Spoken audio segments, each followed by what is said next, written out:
Picture a room the size of a horse stall packed with the bodies of 300 strangers, rocking in the dark for 12 days, and you have some idea of the steerage deck of the steamship Città di Torino in the spring of 1900. No windows, no air but what leaks down through a single iron grating.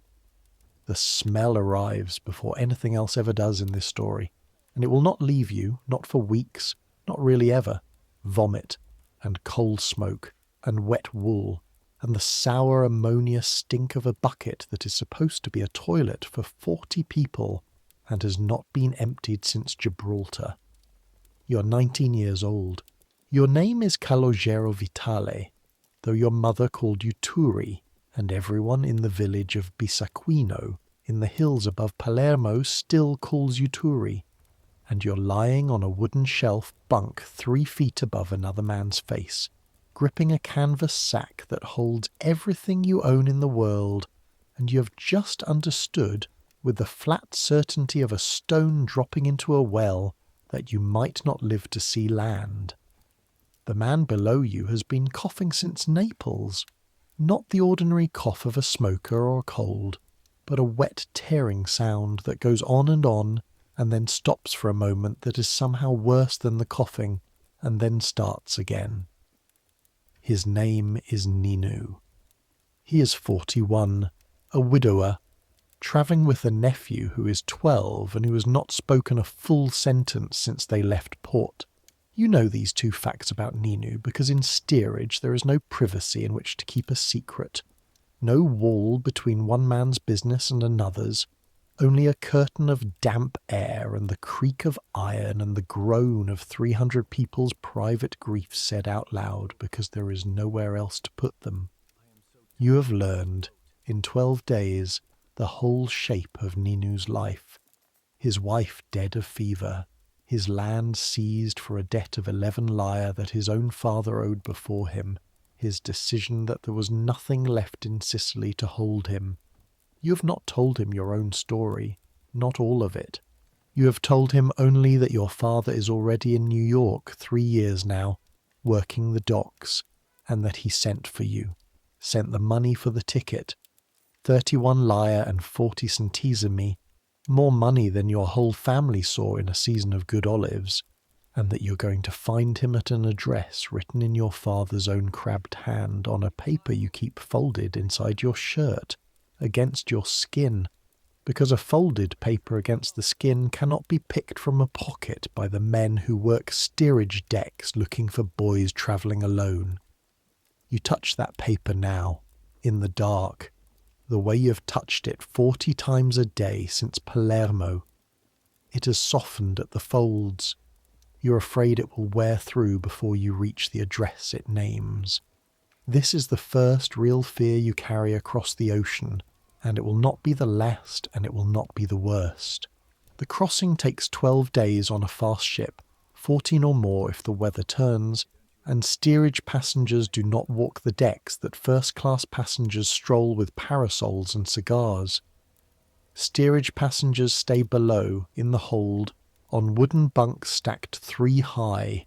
men separated from women and children by a canvas curtain that does nothing against sound, and nothing against smell, and nothing against the particular loneliness of hearing a woman weep on the other side of cloth and being unable to go to her. Meals come twice a day in tin pails, a stew of some kind, thin grey, tasting of nothing you would call food back home, and bread that is sometimes fresh, and sometimes has weathered the whole crossing in a barrel and gone hard as a roof tile. You learn to eat quickly, with your hands crouched on the edge of your bunk, because if you are slow, the pail moves on to the next mouth and does not come back. Your stomach for the first 3 days refuses everything. The Atlantic in March does not forgive a boy who has never before been on water, deeper than a village well, and you spend those first 3 days retching into a bucket that is shared among 6 men, and you are ashamed of this, though every one of the 6 men has done exactly the same, and this shared shame becomes, strangely, the first thread of anything like friendship you find aboard. You remember the morning you left Bisakino the way you remember almost nothing else from your whole life before the ship,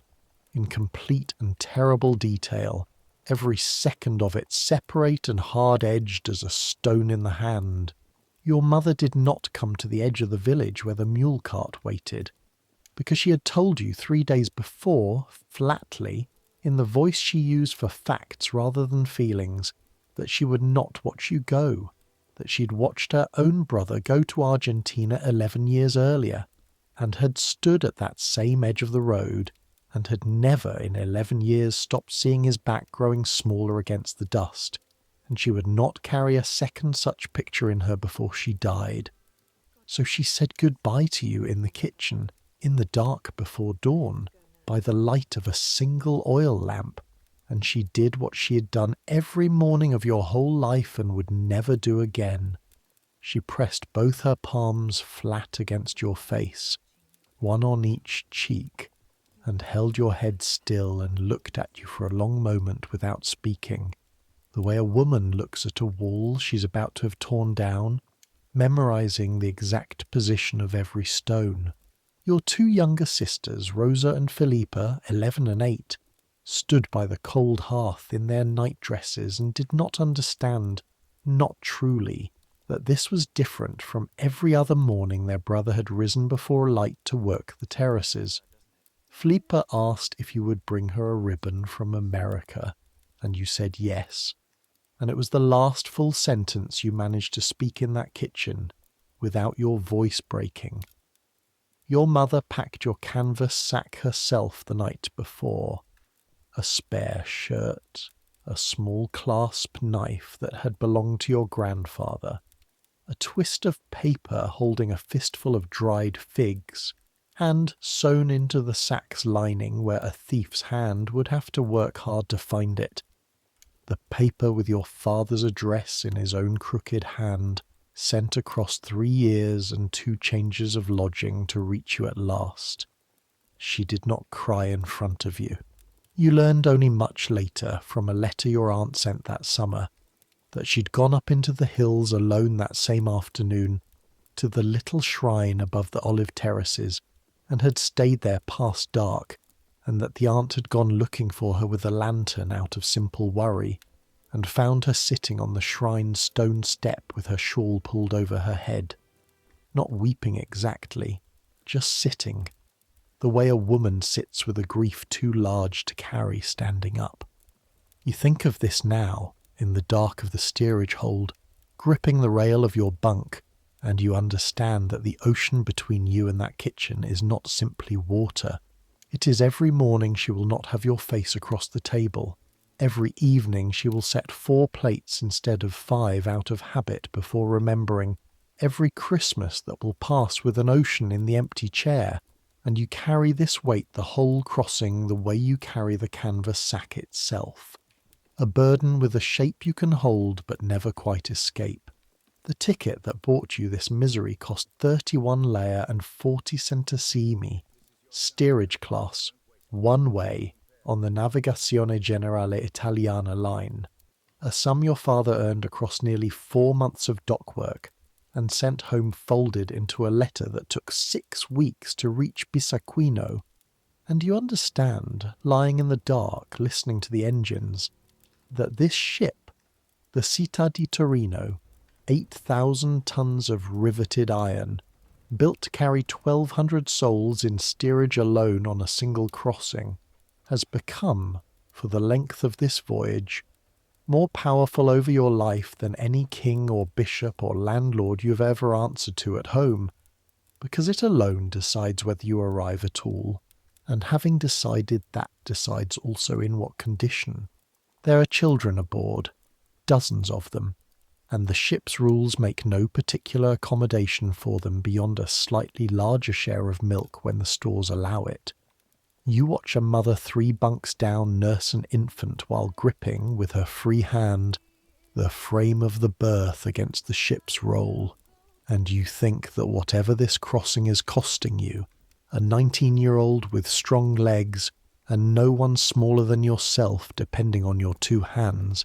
it must be costing her something you cannot fully measure. On the fourth day the sea calms and you climb, against the posted rule, up the iron ladder to the small deck space allotted to steerage passengers for an hour of air, and you stand at the rail with salt wind tearing at your hair, and you understand for the first time the size of the thing you have done. Sicily is behind you, not receding, gone. There is no line of hills on the horizon, no smell of lemon groves, no church bell from Bisacchino carrying across a valley you have known since before you could walk. There is water in every direction, grey-green, moving in swells the height of a house, and the ship is a speck of iron and wood and human grief crawling across the middle of all that water, and you have never in your life felt so small, and you grip the rail with both hands until your knuckles go white and you do not cry,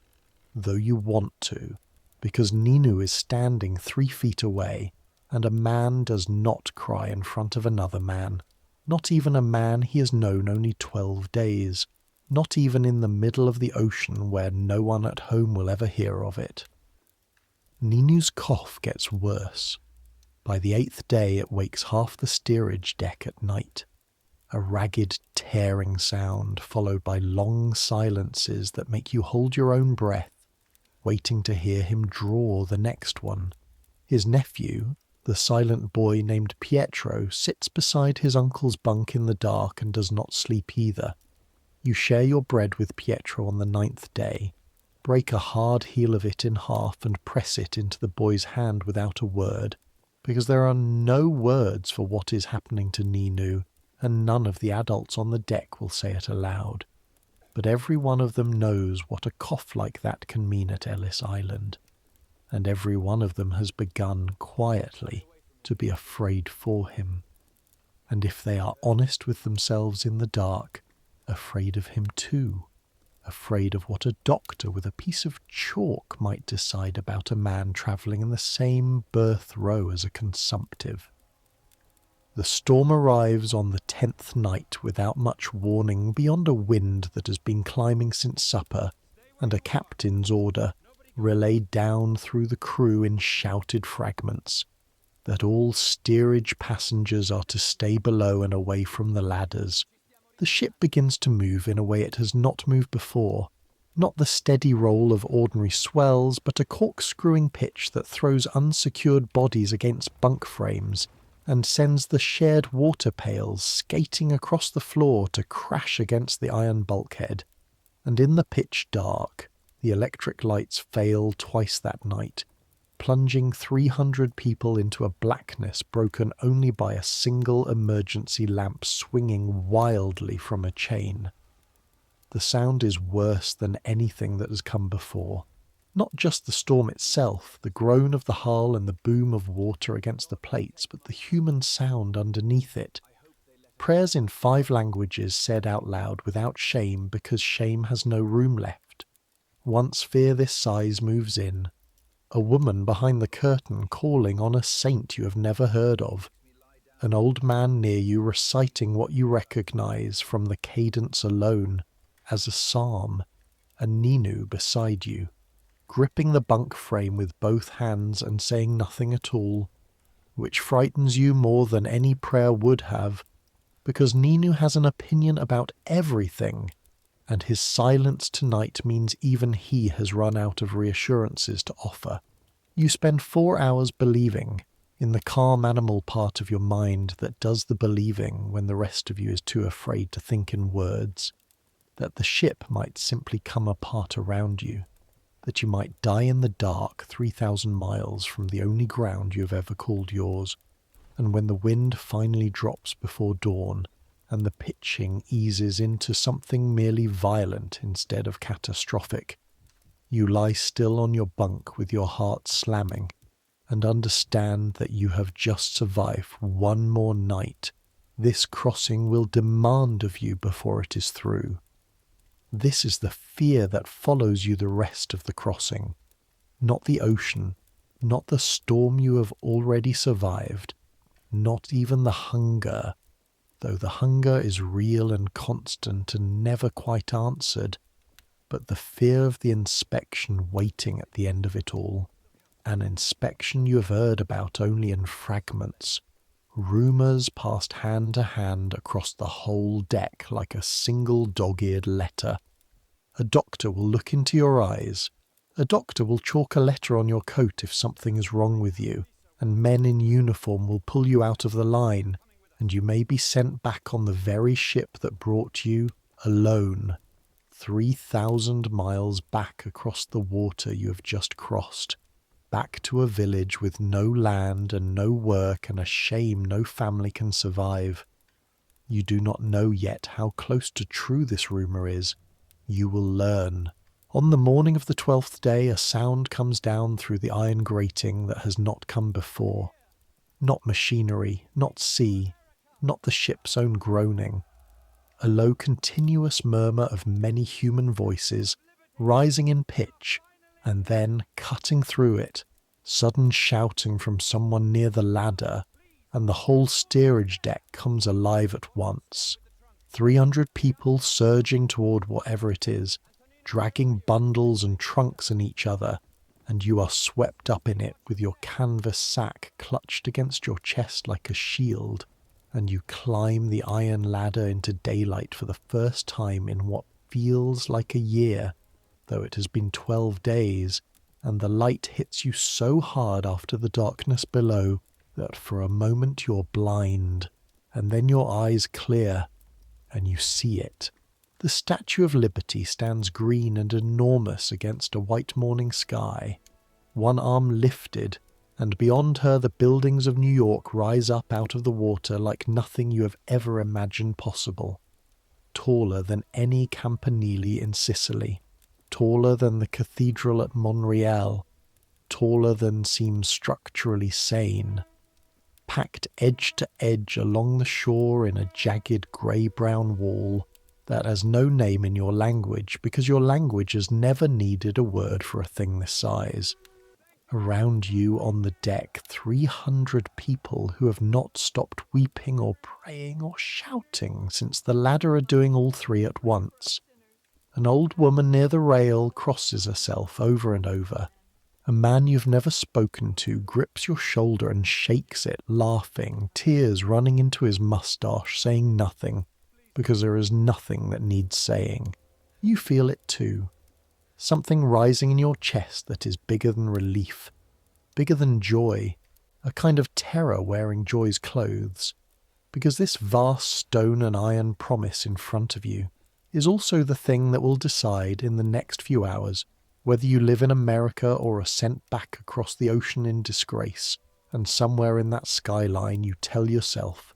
gripping the rail, somewhere in that impossible wall of buildings, your father is alive and working and waiting for a letter that has not yet reached him to say his son is coming.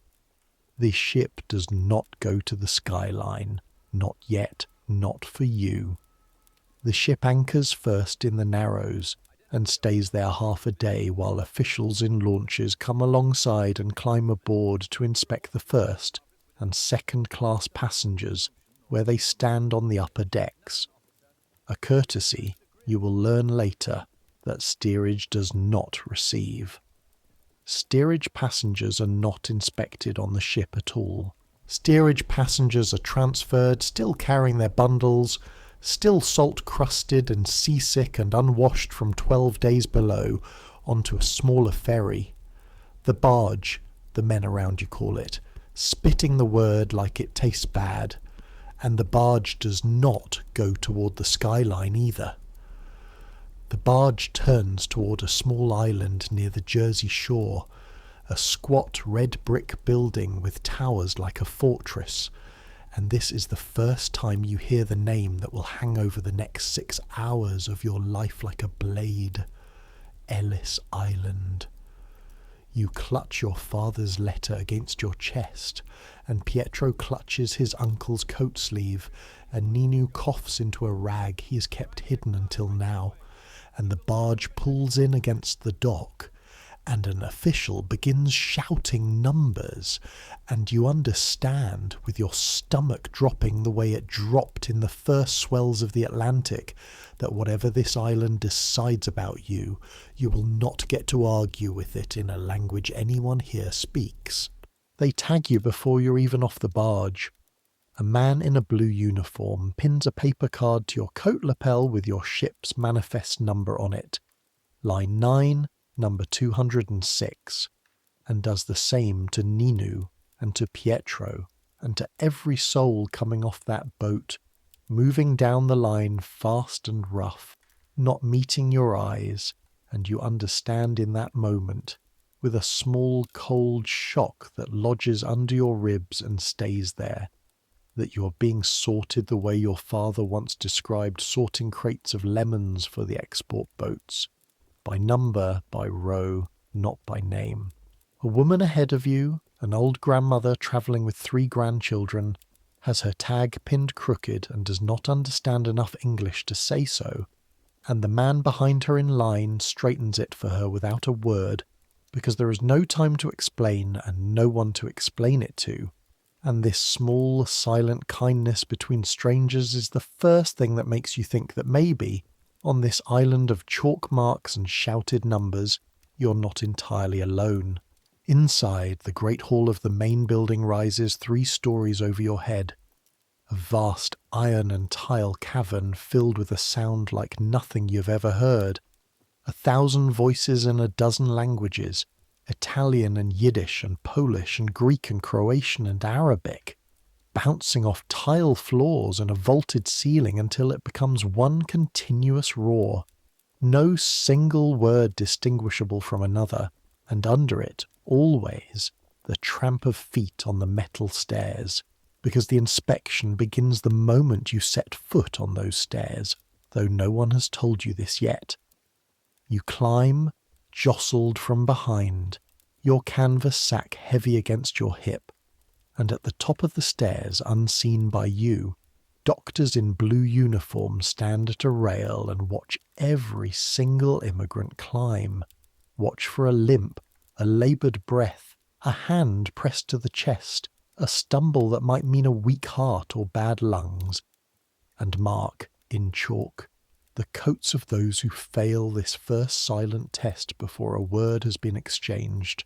You do not know this is happening. You climb the stairs the way you have climbed every hill above Bisaquino your whole life,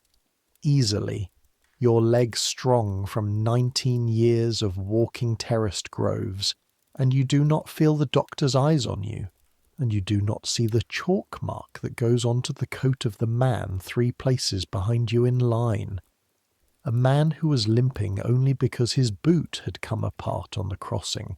not because of any sickness at all, but the chalk does not know the difference, neither, in the next hour, will the men who pull him out of the line. At the top of the stairs, the crowd funnels into a maze of iron pipe railings, a corral built for cattle and used, that spring for people, snaking back and forth across the width of the hall so that the line seems endless and doubles on itself, and you shuffle forward inch by inch for what feels like hours, Ninu's cough rattling somewhere behind you now because the line has separated you by a dozen bodies, and ahead of you, at intervals along the rail, doctors stand and watch and reach out, without warning, and touch a forehead, or pull down a lower eyelid, or press 2 fingers under a jaw, and you watch person after person subjected to this, and you feel your own heart start to slam against your ribs because you know your turn is coming and there is no way to prepare for a hand you cannot predict. Before the ice station there are 5 other stations you must pass, each one a fresh small terror because no one has told you, in any language you understand, exactly what each doctor is looking for, and so every gesture reads to you as potentially catastrophic. At the first station, a doctor watches you carry your own canvas sack up a short flight of stairs, built into the examination line for exactly this purpose, watching for a hitch in your gait, a favouring of one hip over the other, because a man who cannot lift and climb is a man who may become, in the language stamped onto the rejection forms, a public charge. At the second, a doctor with a piece of coloured chalk already loose in his fingers studies your scalp, parting your hair roughly with 2 fingers, checking for the yellow-crusted patches of favus, a fungus that spreads through crowded quarters like the one you're about to enter, and that alone is grounds for a chalked coat and a room upstairs. At the third, he presses cold fingers to your throat and beneath your jaw, feeling for the swollen glands that might mean scrofula. You watch. 3 places ahead of you in line, a woman have her collar unbuttoned by a doctor's brisk hand without so much as a word of warning or apology, her whole body going rigid with the violation she has no power to refuse, and you understand that dignity, on this island, is the first thing surrendered and the last thing returned, if it is returned at all. There is, further along, a station you've heard rumoured on the ship and dreaded more than any other because it cannot be prepared for with posture or a steady face. A rapid mental examination, a doctor holding up simple wooden puzzle pieces or asking, through an interpreter, questions meant to catch the addled or the feeble-minded. How many legs does a horse have? What would you do if you found a purse in the street? And you watch a young man 2 places ahead of you freeze at the question. Not because he does not know the answer, but because the strangeness of being asked such a thing by a stranger in a uniform, in a language he does not speak, in a building the size of a cathedral, has driven every word he owns clean out of his head. And the doctor, not unkindly but not patiently either, marks a small notation on a card and waves the man toward a bench, set apart from the main line, for further observation, and the young man's shoulders fall in a way that tells you, without needing to understand English, that he's just been marked as something other than sound, and you feel your own throat go dry in sympathy and in fear, because you know exactly how easily that same blankness could take you too, if a question caught you wrong on a day you'd already spent 12 nights not sleeping. The letters the doctors chalk onto a coat, you learn from a man in line who has made this crossing once before and been sent back the first time for a reason he still will not fully explain. Each means something specific and are read by the officials waiting further down the line, like a diagnosis passed hand to hand without a single spoken word. An X circled means suspected mental defect, an L means lameness, an H means heart, an S means senility, an F means face, a G means goiter, a K means hernia, and the P that fell on Ninu's coat. The letter you will only learn the full meaning of after it has already changed the shape of his life and Pietro's, means lungs, means, on that particular ship in that particular week, tuberculosis, the single most feared word among every doctor on that examining line, because it means not just one sick man, but a sick man who has spent 12 days breathing the same recycled air as 300 others in an unventilated hold. And the doctors know this, and so they do not hesitate, and they do not soften it, and they do not explain it to the family being torn apart by a single chalked letter, because explaining takes time. The line does not have 4,000 or 5,000 souls a day passing beneath these same rafters in the spring months, each one requiring on average less than 2 minutes of a doctor's attention to pass or fail. The buttonhook comes for you at the eye station. A doctor in wire spectacles takes your chin in one hand, tips your face up under the grey northern light coming through the tall windows, and in the other hand holds a small steel instrument shaped like a crochet hook, the kind used for buttoning boots, and without a word of warning flips your upper eyelid inside out with it, searching your eye for the granular red rash of trachoma, and the pain of it is sharp and bright and utterly without dignity. Your eye watering, your whole face wanting to flinch away, and you do not flinch because you've been told by Ninu, by a man on the ship, by everyone who has done this crossing before. That flinching looks like fear, and fear looks like sickness, and sickness means the chalk, and the chalk means the room upstairs, and the room upstairs means you might never see the skyline at all. The doctor grunts, releases your eyelid, moves to the other eye, releases that one too, and waves you on without a single word in a language you understand. And you walk forward on legs that feel like water, and you have passed, though no one has told you so, and you will not be sure you've passed until you're through the last gate an hour later. Ninu is not so lucky. You hear it before you see it.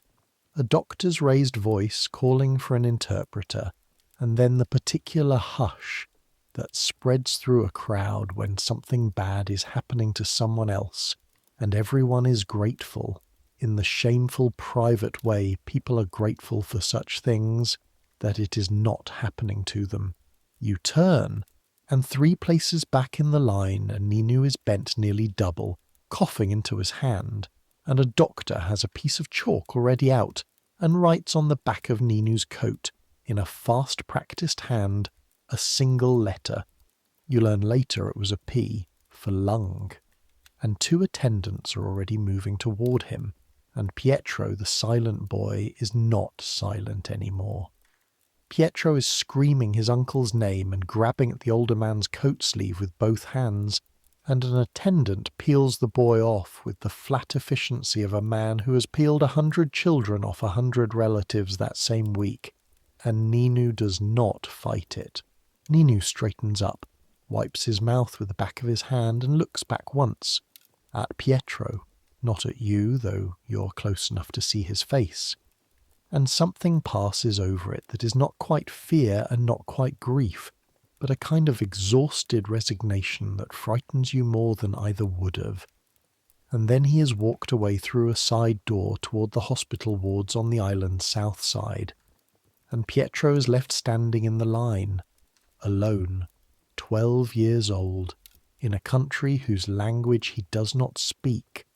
holding a bundle that is now the entire remainder of his family's possessions, and no one in the line moves to comfort him,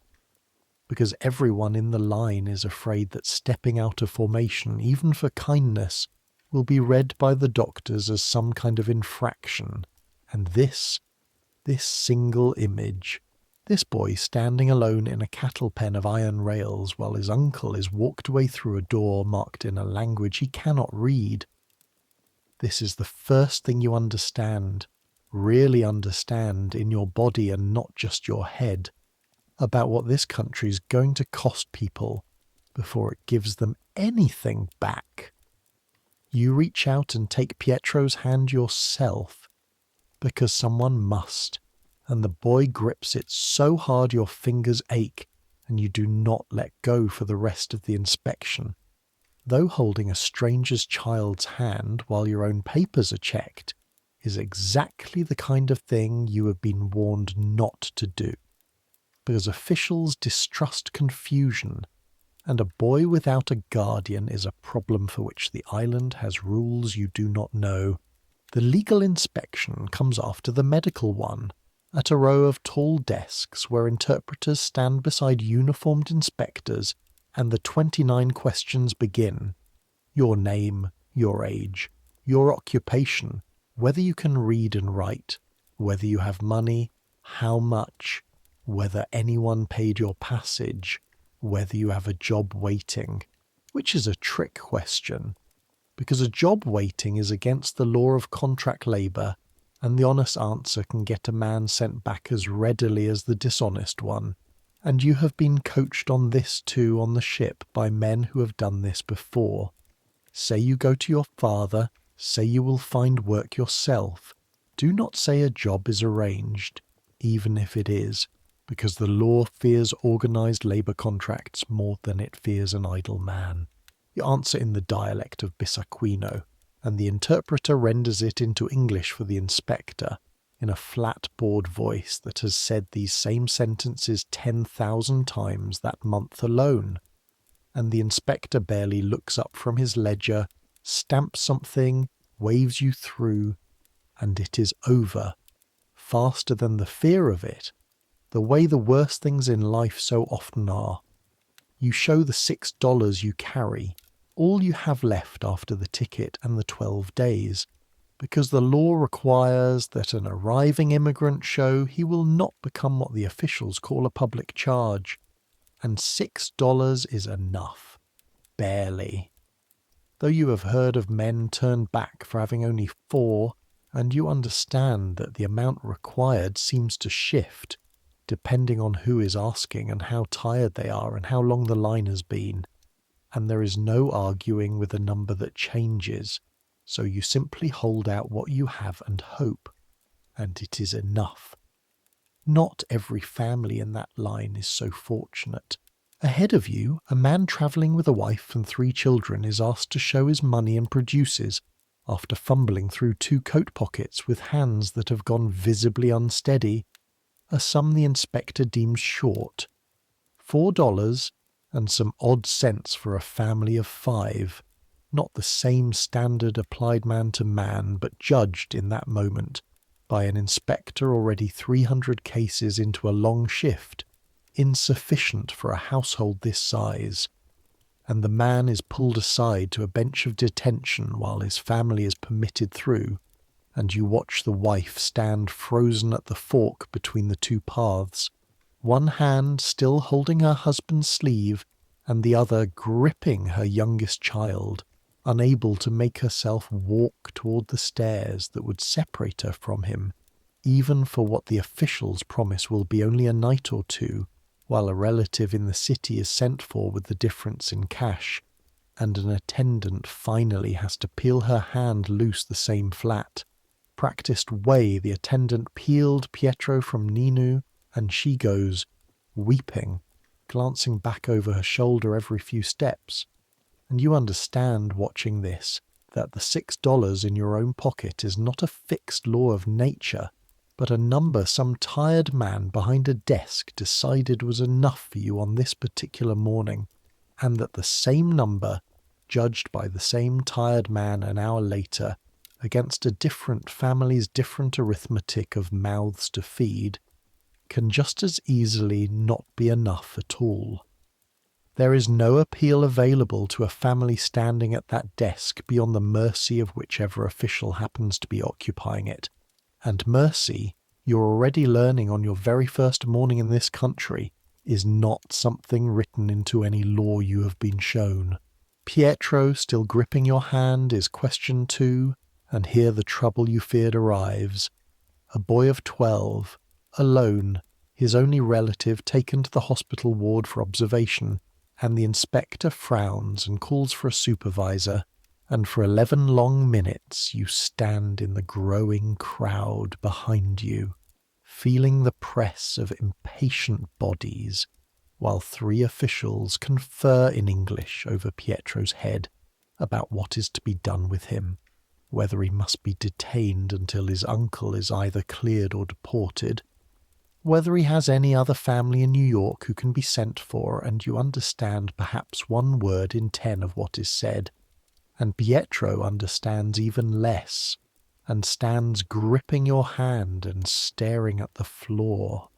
and it is only when you, in a fit of nerve you did not know you possessed, tell the interpreter, lie to the interpreter, that the boy is your own cousin, and that your father in New York will take responsibility for him, that the officials relent, mark something in the ledger, and let the boy pass through the gate at your side. You do not know, as you say this lie, whether it will hold, whether some clerk somewhere will unravel it in a week and come looking, but you say it anyway, because the alternative is watching a 12-year-old sent alone into a detention barracks on an island in the middle of a harbour, and some things a man cannot watch and still call himself a man. At the far end of the great hall stand 2 staircases, and the old-timers call them by names that are not written anywhere on any sign, the stairs of separation. One staircase leads down to the ferry landing, where a boat will carry you to the Battery, to New York itself, to America. The other leads to a different dock, where a boat waits to return the rejected to the ships that brought them. You do not know, walking toward the stairs with Pietro's hand still locked in yours, which one you are walking toward, and for 3 full strides your heart does not beat at all, and then an attendant's arm gestures you left, toward the first staircase, and you understand you have passed. All of it. The eyes and the questions and the money and the lie, and you begin, without meaning to laugh.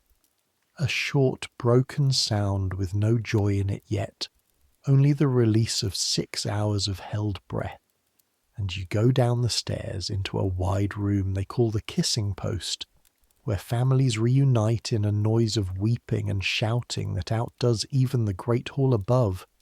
Husbands who have not seen wives in 3 years, children who do not recognize fathers grayed by a decade of hard American labor,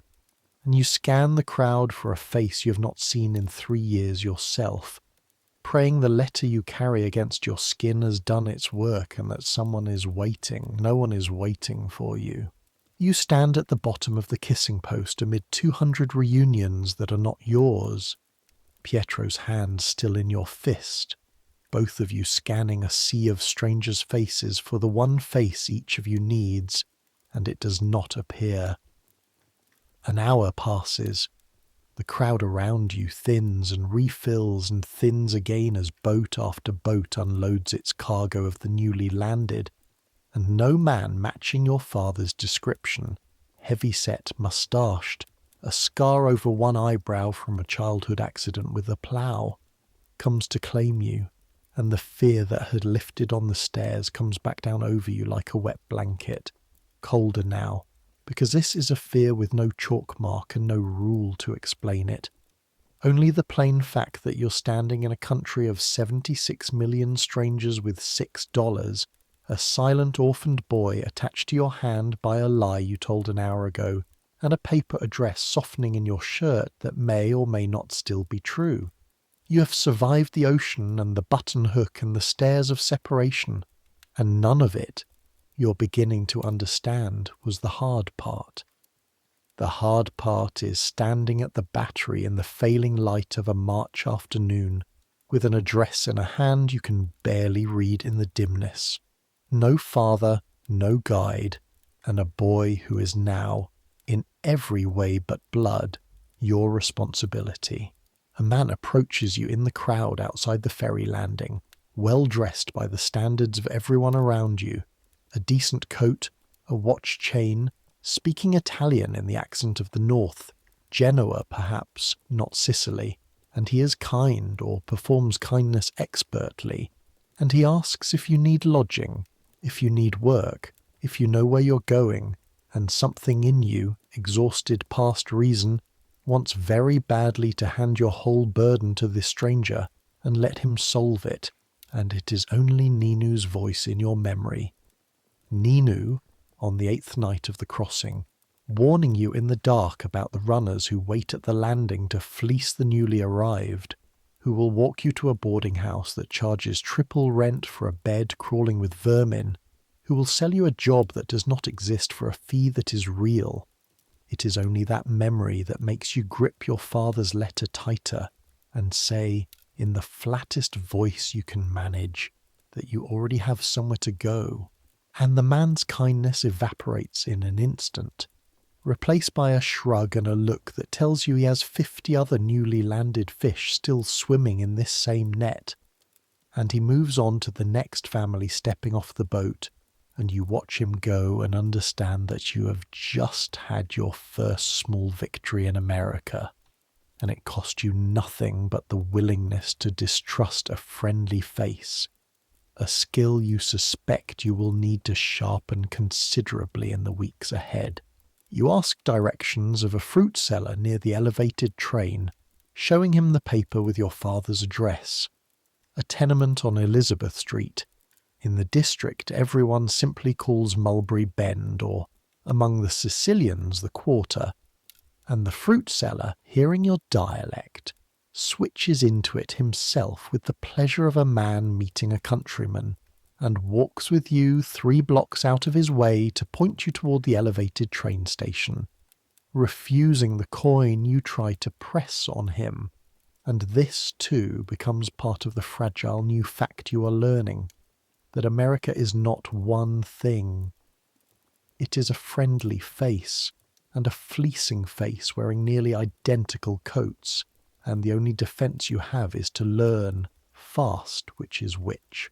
The elevated train rattles overhead on iron stilts, throwing sparks and a hail of soot down onto the street below, louder than anything in Bisakino, louder than the ship's engines even, and you and Pietro stand beneath it the first time it passes with your hands over your ears like children, and a boy selling newspapers laughs at you, not unkindly, and shouts something in English you do not understand, and you laugh too, because it is that or weep. And by the time you reach Elizabeth Street, the sun is nearly down and the street itself is a river of humanity. Push carts lit by kerosene flares, women leaning out of windows 5 stories up, shouting down to children in the street, the smell of frying onions and fish and old garbage and coal smoke all braided together into something that will become, in 6 months, simply the smell of home, though tonight it only overwhelms you, presses on you the way the steerage smell once pressed on you. Except this time there is nowhere below to escape to, because this street, this noise, this river of strangers is the escape. This is where the escape ends. Along the way you pass through blocks that seem, each one, to belong to a different country entirely, and you begin to understand, even exhausted and afraid as you are, that this city does not melt its strangers into some single new thing so much as it stacks them, layer on layer, block against block, each nationality holding its ground within a few streets, the way a village holds its ground within a valley. A stretch of signs in Yiddish letters you cannot read but recognize by their shape. Women in wigs and long dark skirts hurrying past pushcarts stacked with herring and dark bread, giving way within 4 blocks to signs in Chinese characters, and a smell of something fried and unfamiliar that makes your stomach twist with a hunger that has nothing to do with wanting to eat it, giving way again to German beer halls with their doors thrown open, and the smell of hops and sawdust rolling out onto the pavement, until at last, crossing some invisible boundary only the people who live there could ever draw on a map, the language in the street changes back to your own, or near enough. Neapolitan and Calabrian and Sicilian dialects tangled together in the same argument over the same pushcart. A woman haggling over the price of lemons in words that could have come from your own mother's mouth, and something in your chest unclenches for the first time since the ship's rail. Because whatever else this city is, this one particular corner of it sounds, at last, like a place a person from Bisaquino might survive. You find the address. A 5-story tenement, brick gone black with soot, a stoop worn into a shallow bowl by 10,000 feet, and you climb the front steps with Pietro half a pace behind you and knock at the door of the ground floor flat, because the paper says the landlady lives there. And a woman answers, heavy-set, an apron dusted with flour, speaking Italian with the vowels of Naples rather than Sicily, and you show her the paper, and you say your father's name, Salvatore Vitale, and watch her face for the answer before she gives it in words, and her face does something complicated, something that is not quite the relief you had hoped for, and she says the words that will define the next 6 weeks of your life. He doesn't live here anymore. Your legs nearly go out from under you on the stoop. Pietro's hand tightens in yours, sensing disaster in a language he still cannot follow. You ask where, and the landlady, her name, you will learn, is Signora Ruggiero, shrugs in the particular way of a woman who has told this same story to 100 bewildered new arrivals and has run out of gentleness for it. He fell behind on rent 2 months back, she says. 6 weeks ago, maybe 7. Took his things in the night, the way men do when they can't pay and can't face the shame of being asked. She does not know where he went. Men like your father move the way water moves, she says, toward wherever there's a crack to run through. Another tenement 3 blocks over, a boarding house near the docks, sometimes clear out of the city to a rail camp or a mine in Pennsylvania, where a strong back is worth more than a fixed address. You stand on the stoop in the last grey light with the address in your hand now worthless. The one solid fact you crossed an ocean holding on to dissolved into nothing more than a woman's shrug, and you understand, with a lurch that is worse than anything the Atlantic threw at you, that you are in this exact moment more lost than you've ever been in your life. Lost in a city of 3.5 million strangers, with a silent boy who is not your blood standing beside you because of a lie you told to save him from a detention barracks, $6 in your pocket, and no earthly idea where your own father has gone. Signora Ruggiero, whatever hardness the retelling has worn into her, is not entirely without mercy. She looks at the two of you, a boy of 19 gone grey in the face with shock, a boy of 12 gripping his hand and staring at the ground. And something in her softens the way stone softens under enough water. Slowly, but it does move. She says you can sleep in the hallway tonight, on the floor by the stairs, out of the wind at least. And in the morning she will ask around the building because someone on this street always knows something. That is the one law of tenement life that never fails. Someone always knows something. You thank her in a voice that comes out smaller than you intend, and she waves the thanks away with the same gesture she might use to shoo a fly, already turning back into her flat, already thinking of the dozen other problems a boarding house full of strangers brings her every single day. That first night you and Pietro sit on the hallway floor of a tenement on Elizabeth Street, backs against a wall that has not been painted in a decade, listening to the building breathe around you, a baby crying 2 floors up, a man and woman arguing in Yiddish through a thin wall, footsteps on the stairs at every hour because a tenement never truly sleeps, water dripping somewhere from a pipe that has been broken longer than anyone living there remembers, and under it all the smell that will become for you the permanent smell of these first months. Boiled cabbage and coal smoke and unwashed bodies and the particular mildew of walls that have never once, since the building went up, been properly dry. You do not sleep. Pietro does, eventually, his head falling against your shoulder with the abrupt collapse of a child who has run out of fear to keep him upright, and you sit with his weight against you and stare into the dark stairwell, and understand that the address that was supposed to be the end of your journey was only ever the beginning of a much longer and much harder one, and that everything you believed about this arrival, the ship, the island, the letter, the promise, has just been proven, in a single sentence from a tired landlady, to be built on sand. Let it be said plainly, so the fear of that night does not swallow what comes after. You survive it. but surviving it is going to cost you more than the ocean did. Morning comes through a grimy transom window as a weak grey light,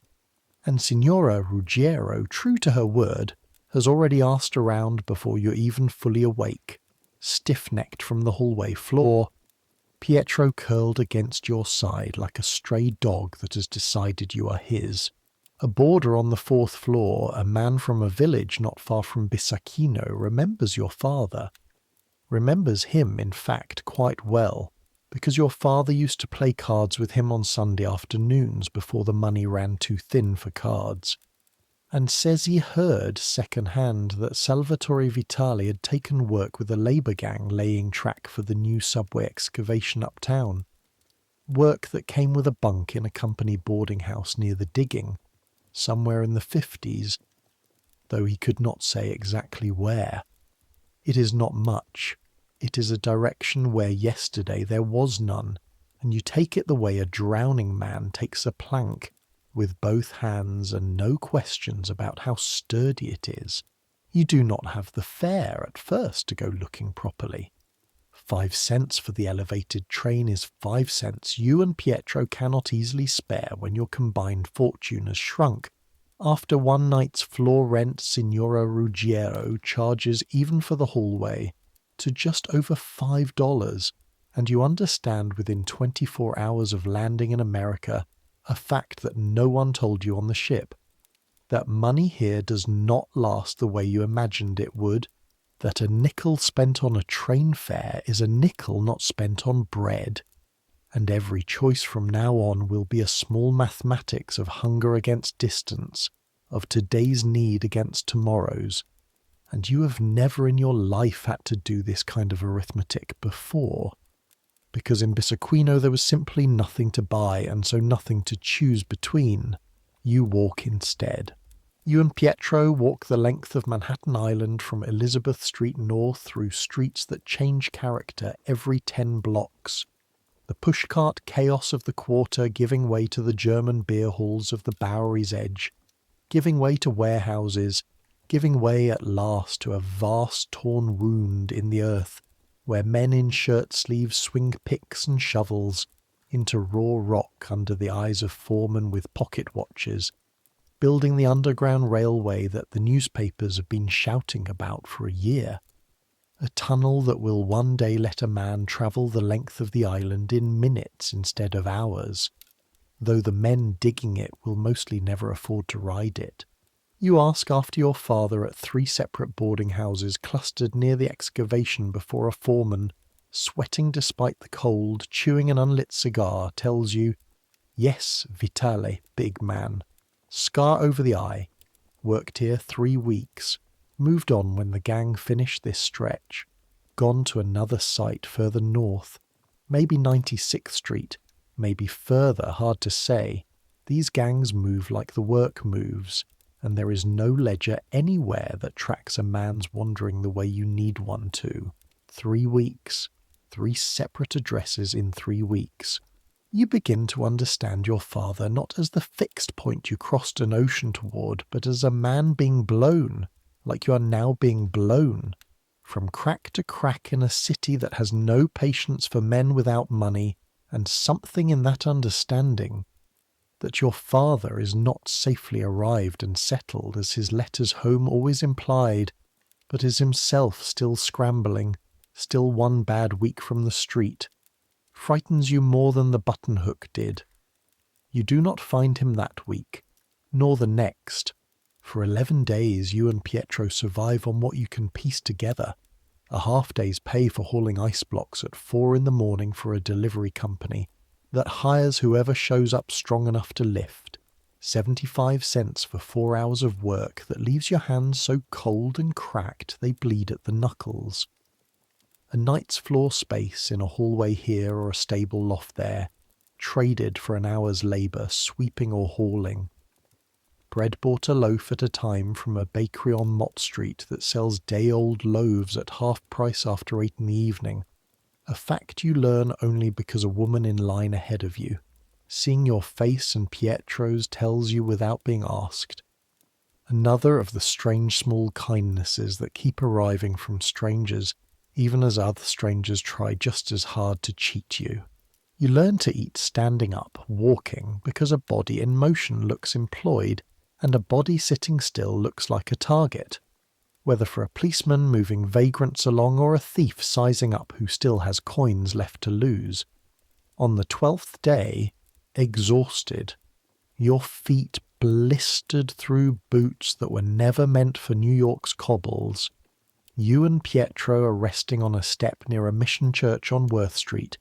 when a priest, an Italian priest, thank God,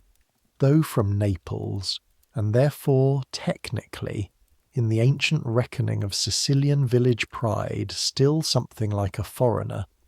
stops to ask if you are hungry, and you're too tired by now to perform the pride that made you refuse the runner's help at the battery, and you say yes, and he takes you both inside to a hall where a dozen other lost men and boys are already eating a thin soup at long tables, and it is here, over that bowl of soup,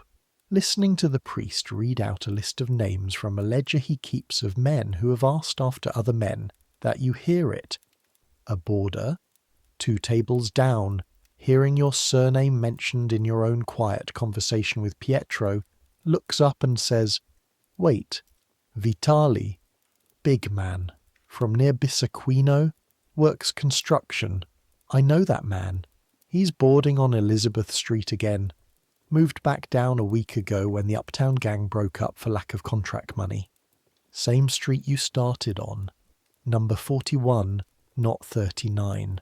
2 doors down from where you slept in the hallway. You do not remember standing up from that table. You remember only running, Pietro's hand crushed in yours, both of you running the length of Worth Street and down through the quarter, dodging pushcarts and horses and a policeman who shouts at you to slow down, running until your lungs burn worse than the ocean crossing ever burned them, and arriving at number 41 Elizabeth Street with no breath left to knock properly, only to pound on the door with a flat palm until a woman opens it, and you gasp out your father's name, and she calls up the stairwell, and there is a long moment, 3 seconds, 4, the longest 4 seconds of your whole life, including the moment on the stairs of separation, before a heavy tread starts down from the 3rd floor and a man appears in the stairwell light, heavier than you remember, greyer at the temples than 3 years should account for, a scar over one eyebrow from a childhood accident with a plough, and he stops on the 3rd step from the bottom and looks at you as if he does not trust his own eyes, and then he says your name, not Calogero, the name of official papers, but Turi, the only name that has ever truly belonged to you, and comes down the last 3 steps 2 at a time and takes you into arms that smell of machine grease and cheap tobacco, and the particular tiredness of a man who's been doing hard labour for 3 years straight, and you stand in that stairwell and weep.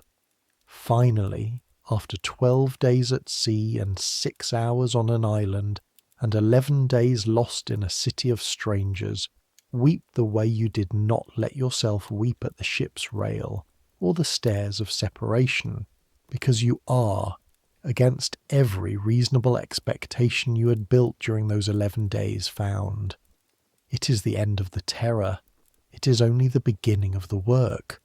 Your father's flat is 1 room on the 3rd floor of a dumbbell tenement, so called because of the shape stamped into the building's floor plan by a law passed 9 years earlier that required an airshaft between buildings, a shaft 18 inches wide, no more, that lets in a sliver of grey light and considerably more smell than air, since every flat on every floor empties its cooking odours and worse into that same narrow column. The room is perhaps 12 feet by 12, holding a bed your father shares when you're not there, with another boarder, a cook stove no bigger than a bread box, a single window facing the air shaft that has never in the building's history let in a beam of direct sun, and a rent of $11 a month, which your father pays by splitting the room 3 ways with 2 other men from villages near enough to Bissaquino to count in this new country as practically family. Your arrival makes 4. There is no privacy in this arrangement, and none is expected. A curtain divides the bed area from a corner where a straw mattress is rolled out at night, for whoever is not on the bed's rotation, and you and Pietro take the mattress, top to tail, the first week until Pietro is placed, through the same priest, through the same ledger of names, with a Sicilian family 2 streets over who lost a son to scarlet fever the winter before, and have, in the terrible economy of tenement grief, a spare half-bed and a hunger to fill it with someone else's child, and it is not a perfect solution, watching the boy go, but it is a roof, and food, and a woman who will. You can already see in the way she looks at him, come to love him as her own, and you tell yourself this is enough, must be enough, because there is no better available in a city where everyone is triaging everyone else's disasters against their own. The building itself holds, by your father's own rough count, close to 130 souls across its 5 floors and basement, a number that would have seemed a fiction to you in Bissaquino, where 130 people meant most of a hillside parish, and here means a single structure no wider than 4 ordinary rooms laid end to end. There is no bath in the building at all, not a single one. Washing is done in a tin basin filled from a single cold water tap on the landing between the 2nd and 3rd floors, shared by every family on both floors, and on wash day the line for that tap stretches down the stairwell before dawn, women bringing whole loads of laundry in relays because the tap serves 1 basin at a time and will not be hurried by anyone's impatience. The privies are in the rear yard, 2 of them, wooden closets over a pit that is supposed to be emptied by the landlord's arrangement with a night soil contractor, but is emptied, in practice, on whatever schedule the landlord judges will draw the fewest complaints from the health department, without costing him more than the absolute minimum, and in the deep cold of your first winter, the walk down 5 flights and across an icy rear yard to reach them becomes its own small daily punishment. One you and every other tenant in the building perform 4 or 5 times between waking and sleeping, regardless of weather, because a chamber pot kept in a 1-room flat shared by 3 or 4 adults has its own indignities that everyone in that room silently agrees are worse than the cold. The airshaft that runs down the building's centre, the same 18-inch gap that will one day carry fire from floor to floor, carries in the meantime every other flat's business as well. The smell of someone else's dinner, someone else's argument, someone else's crying child, someone else's coughing, funneled up and down the narrow column with nowhere to disperse to, so that privacy in this building is not merely rare but structurally impossible, built directly into the bones of the place by an architect who was solving, 9 years earlier, for maximum rentable rooms per square foot of lot, rather than for the dignity of the 130 people who would eventually be asked to live inside his solution. Your father gets you work within the week, not through kindness exactly, but through the same network of countrymen that found him for you. A padrone, a labour boss from a village 2 valleys over from Bissaquino, who supplies gangs of men to contractors building the new subway line and, when that work runs short, to the docks, to excavation sites, to whatever needs strong backs and does not ask too many questions about immigration papers or English fluency. The padrone takes a cut of your wages for the service of finding you the work at all. A system every man in the flat despises and every man in the flat also depends on, because a man fresh off the boat with no English and no union card has no other door into a job that pays anything at all. Your first wage is $1.25 a day, 10 hours, hauling rock and debris out of an excavation trench on your back in a canvas sling. And by the end of the first week your shoulders are raw where the sling straps cross them. Your hands are a lattice of blisters, broken and reformed and broken again. And you have never in your life been so tired, bone tired, the kind of tired that makes the walk up 3 flights of tenement stairs at the end of a shift feel like the last impossible ridge of a mountain. You give most of it to your father, who is saving. Everyone in that room is saving, in the fierce, silent way of men who have all left someone behind, toward 2 things at once: the rent that must be found new each month regardless of what else has happened, and money to send home. Your mother and 2 younger sisters are still in Bissaquino, and the first American dollars you ever earn, after 4 weeks of 10-hour days with raw hands and a back that aches from the moment you wake until long after you have lain down, go not toward anything for yourself, but into a money order at an Italian bank on Mulberry Street that specializes in exactly this transaction, sending remittances home to villages across Sicily and Calabria and Campania. A business so large and so constant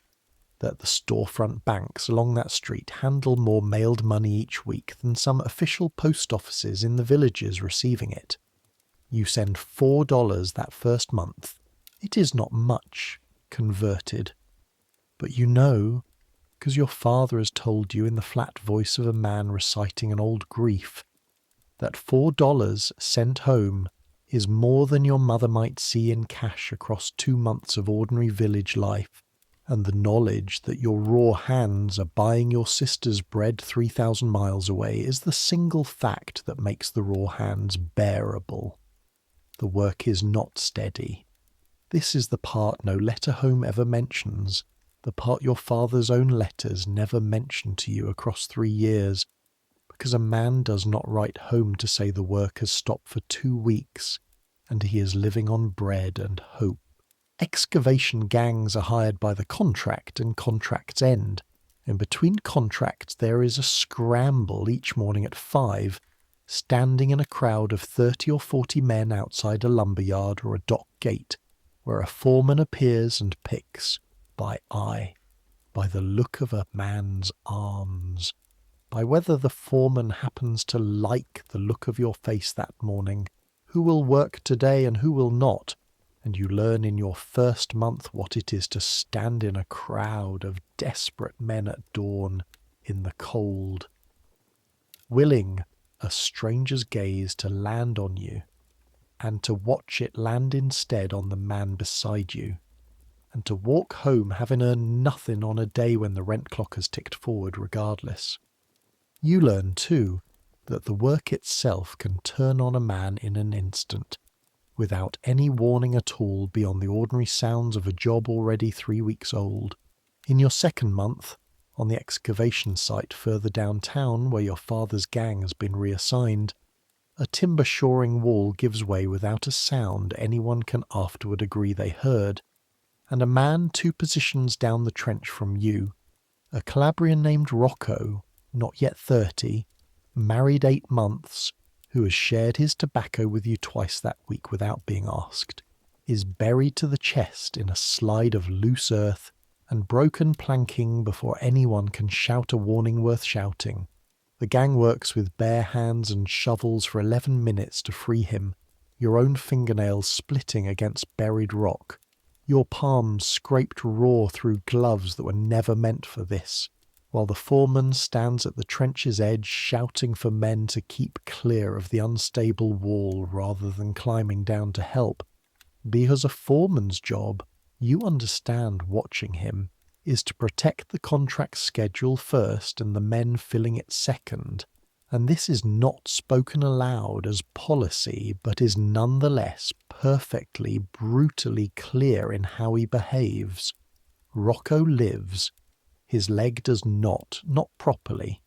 It is crushed badly enough that a company doctor, summoned 2 hours after the fact because summoning him any faster would have cost the contractor a half-day's production, tells him in a flat voice that he will walk again but never run,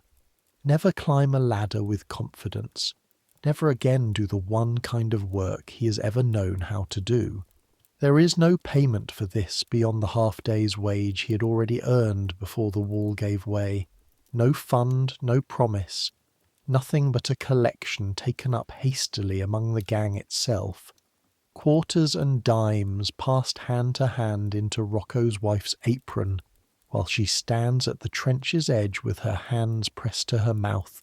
and you give what you can spare, which is not much, and you understand, walking home that night with your father, in a silence neither of you tries to break, that the arithmetic of day labour includes, somewhere in its unwritten terms, the possibility that a body itself is simply one more material the job consumes,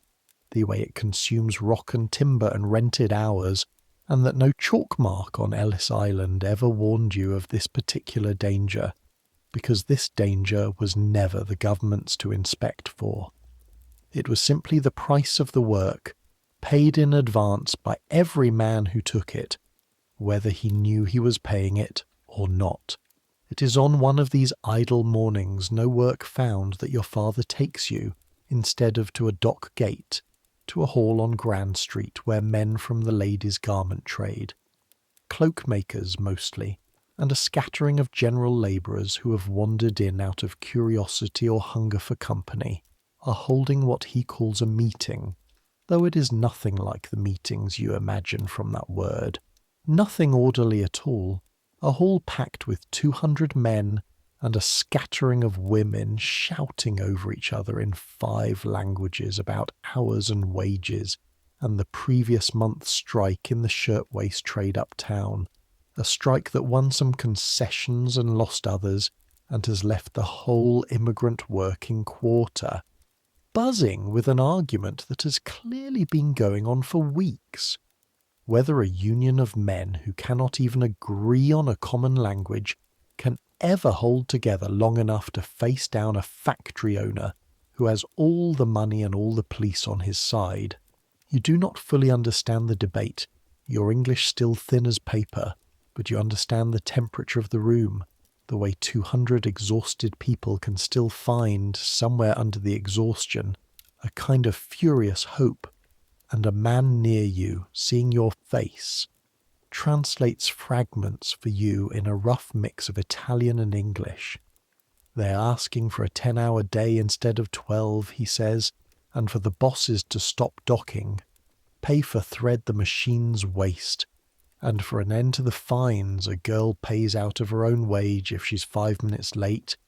and you think of Ninu still somewhere in the hospital ward on Ellis Island as far as anyone knows, or perhaps by now sent home on a ship, alone, and you think that this hall full of shouting strangers is the first place in America you have stood where the strangers are shouting for each other instead of past each other,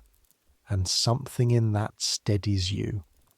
In a way the ocean and the island and the 11 lost days did not. 6 weeks after your father found you in the stairwell, you find piecework of your own, work your father does not do, but that a woman on the 2nd floor of the tenement, a widow named Agatha who takes in sewing for a shirtwaist contractor, arranges for you because an extra pair of hands in her small operation means more finished garments per week,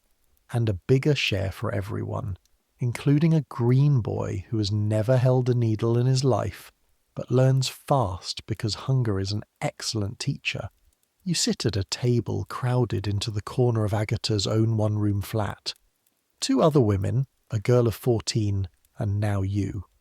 From 6 in the morning until whatever hour the light and the kerosene lamp together allow, sewing buttons and finishing seams on shirt waists that will be sold, finished and pressed and displayed in a department store window uptown for $1.25 apiece, while the 6 of you working the table are paid, collectively, 30 cents a dozen for the piecework of finishing them. meaning that in an average hour, fingers cramping, eyes burning under lamplight that flickers and smokes, you might finish enough garments between all of you to earn, individually perhaps 12 or 15 cents, and it takes the whole crowded table working from before dawn until after dark to make between them $9 or $10 in a week, split 6 ways, and you understand within your first week at that table the arithmetic that keeps a whole neighbourhood of women bent over needles from childhood into old age.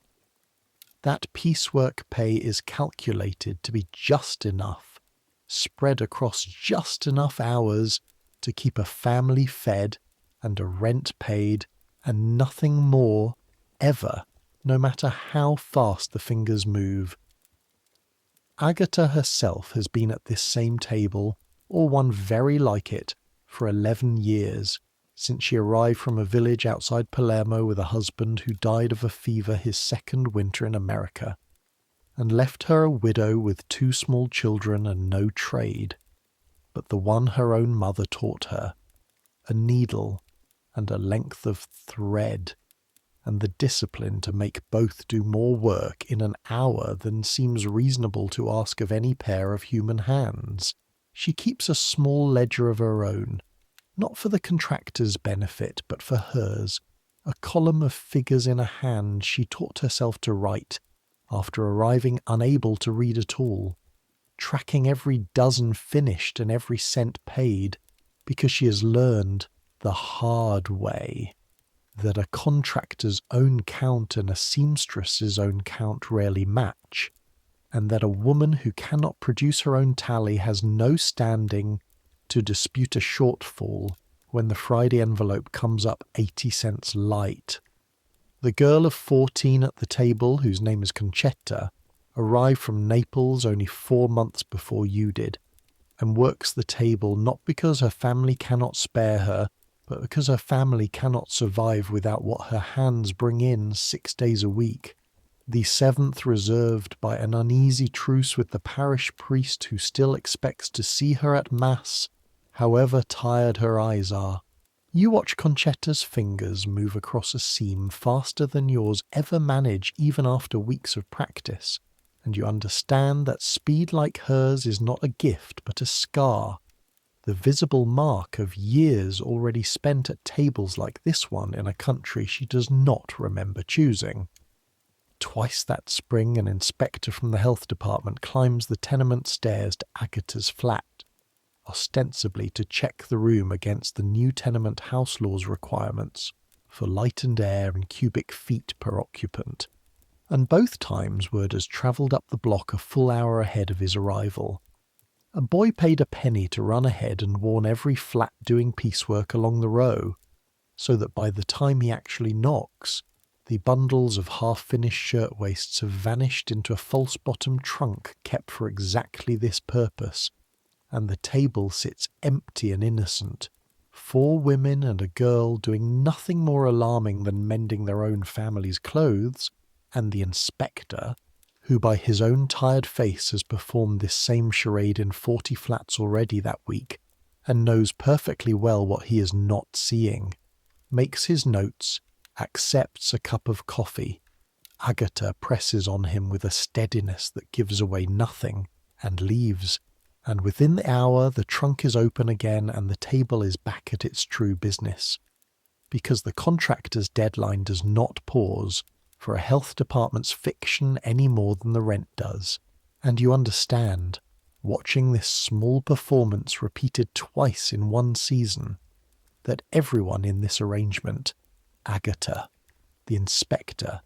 the contractor, even, in his way, the parish priest, has agreed to a shared lie that keeps the machine of the neighbourhood's survival turning, a lie that protects no one from the actual conditions of the work and exists only to protect the appearance that someone somewhere is checking. Your fingers bleed the first week, small nicks from the needle that never quite heal because they are reopened again each morning before the last day's cut has closed, and you develop within a month a permanent case of eye strain that makes the gaslit tenement stairwell swim when you climb it at the end of a working day, and your neck aches from the particular hunch of a body bent for 14 hours over cloth. And none of this is spoken of at the table as suffering, only as the ordinary condition of the work, something every person at that table has had for years and expects to have for years more. And it is this, the flat, unremarkable acceptance of pain as simply the cost of the piecework, that frightens you more in its quiet way than the buttonhook or the chalk mark ever did, because those were finite terrors with an end, and this is a terror with no end at all, a life sentence dressed up as a livelihood. And yet there are evenings, not many but real, when the work stops early enough, when the whole tenement seems to exhale at once into the street below, and you go down with your father and the other boarders to sit on the stoop in the last of the light, and the street is full of the same noise that terrified you your first night. The push carts and the shouting and the children playing stickball against a curb. And somehow, 6 weeks in, it no longer sounds like chaos to you. It sounds like a language you are starting to learn. A woman leans from a fifth-floor window to lower a basket on a string for the huckster below. Coins in one direction, a wedge of cheese and a twist of paper holding sugar in the other, and you watch this transaction complete itself a dozen times up and down the block in the space of an hour. An entire economy conducted at rooftop height, and you think, for the first time since the ship's rail, that there might be something here worth the raw hands and the bled fingers after all. 2 nights a week that spring you climb 4 flights to a settlement house on Rivington Street, a plain brick building run by a pair of unmarried American women who have devoted themselves, for reasons you do not fully understand and are grateful for regardless, to teaching English to whoever climbs those stairs tired enough to still want to learn something after a 14-hour day. The classroom is a converted parlour with borrowed chairs of no 2 matching kinds, a slate board propped on an easel, and a smell of chalk dust and lamp oil that becomes, across the months, its own small comfort. A smell that means for 1 evening a week your hands are not bleeding and your back is not bent over cloth. You learn the alphabet the way a child learns it, your grown man's hand cramping around a stub of chalk as you copy letters onto a shared slate. Learn to say your name, your street, your trade. Learn the words for hungry and tired and thank you, and how much before you ever learn the words for anything resembling poetry, because the teacher, a patient grey-haired woman named Miss Adams, who has taught this same first lesson to some 400 men and women before you, understands exactly which words a person in your position needs first and does not waste the lesson on anything else. Progress is slow and humiliating in its own particular way. A grown man reduced to sounding out 3-letter words alongside a boy half his age, mispronouncing simple sounds that make the younger students titter before catching themselves. But you keep climbing those stairs twice a week regardless, because you've begun to understand, watching your father's stalled English after 3 years in this country, unable to read even the boldest headline in an American newspaper, that the men who never learn the language never rise out of the gangs and the piecework tables, no matter how strong their arms remain,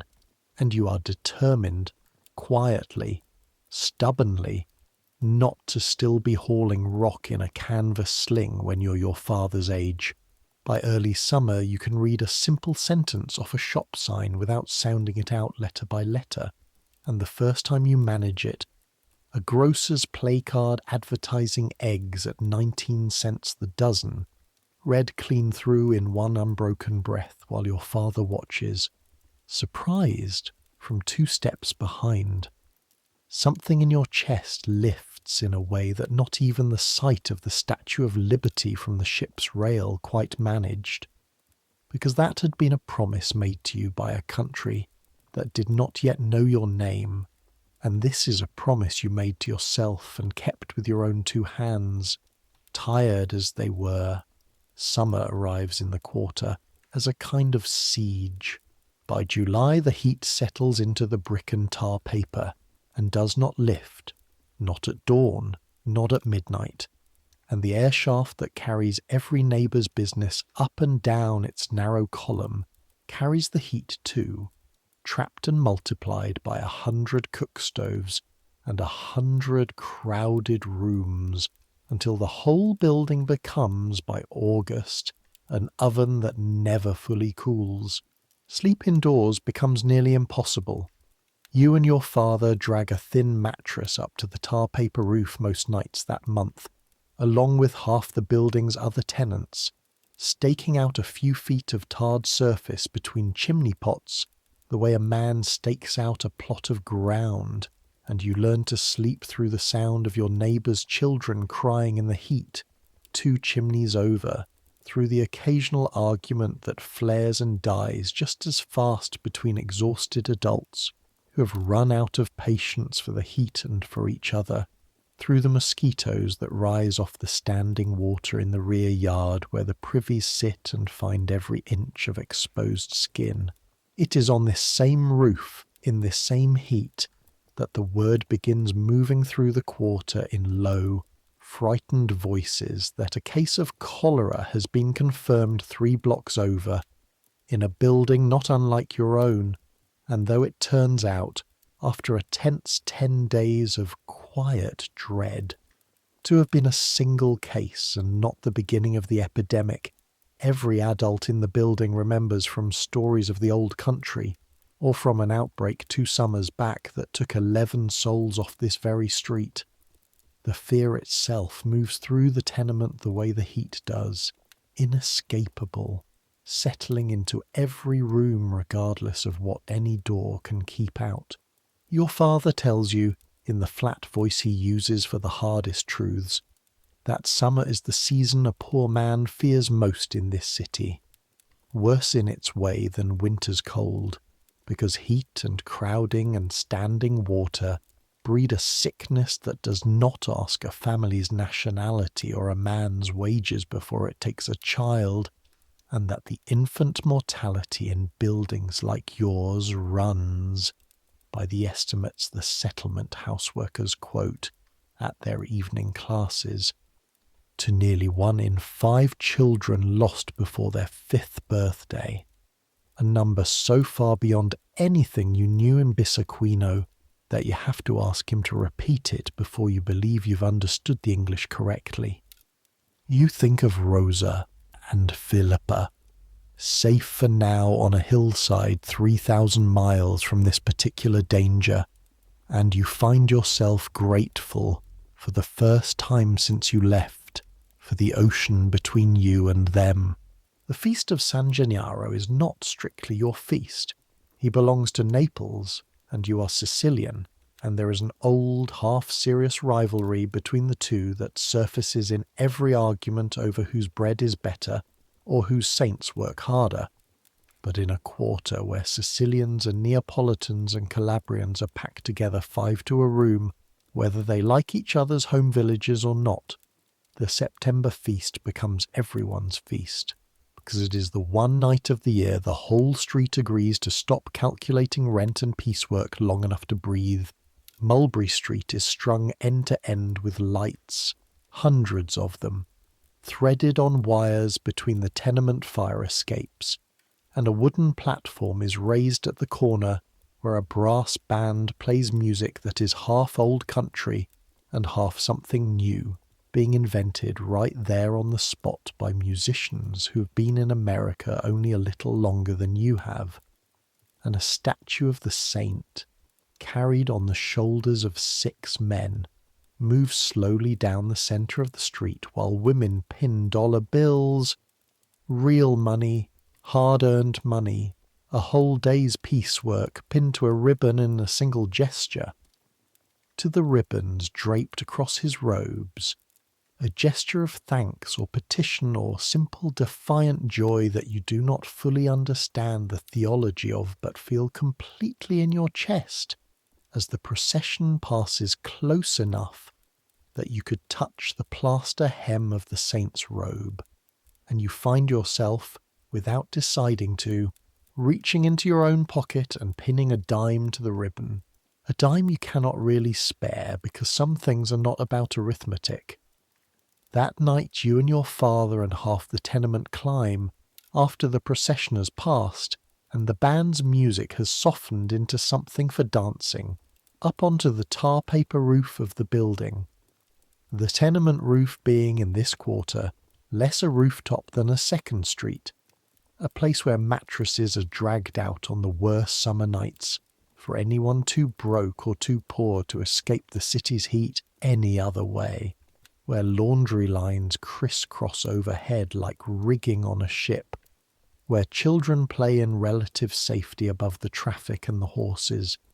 and from up there, 6 stories above Mulberry Street, with the feast lights strung below you like a fallen constellation, and the brass band still playing faintly, you can see clear across the roofs of the whole quarter, a landscape of tar paper and chimney pots and laundry lines stretching block after block toward the harbour and beyond the rooftops. If you turn south and squint, the dark water itself, and somewhere on that water, invisible now in the dark but present in your mind the way a scar is present under a sleeve, the island where Ninu was taken from you, and beyond the island, the ocean, and beyond the ocean, Bisaquino, where your mother is at this very hour probably asleep, not knowing that her son is standing on a rooftop in America, looking toward her across 3,000 miles of water, a dime poorer and immeasurably richer than the boy who left her 4 months before. Your father, beside you on the tar paper, lights a cigarette and does not say much, because he is not a man given to speeches, but he says one thing that you will carry the rest of your life, low almost to himself, that he thought, his first year here, that he had made a mistake that could never be undone,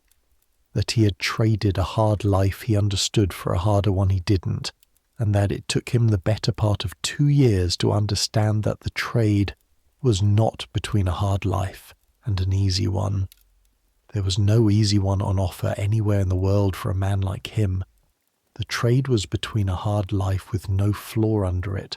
one bad harvest from ruin, one debt from losing the land outright,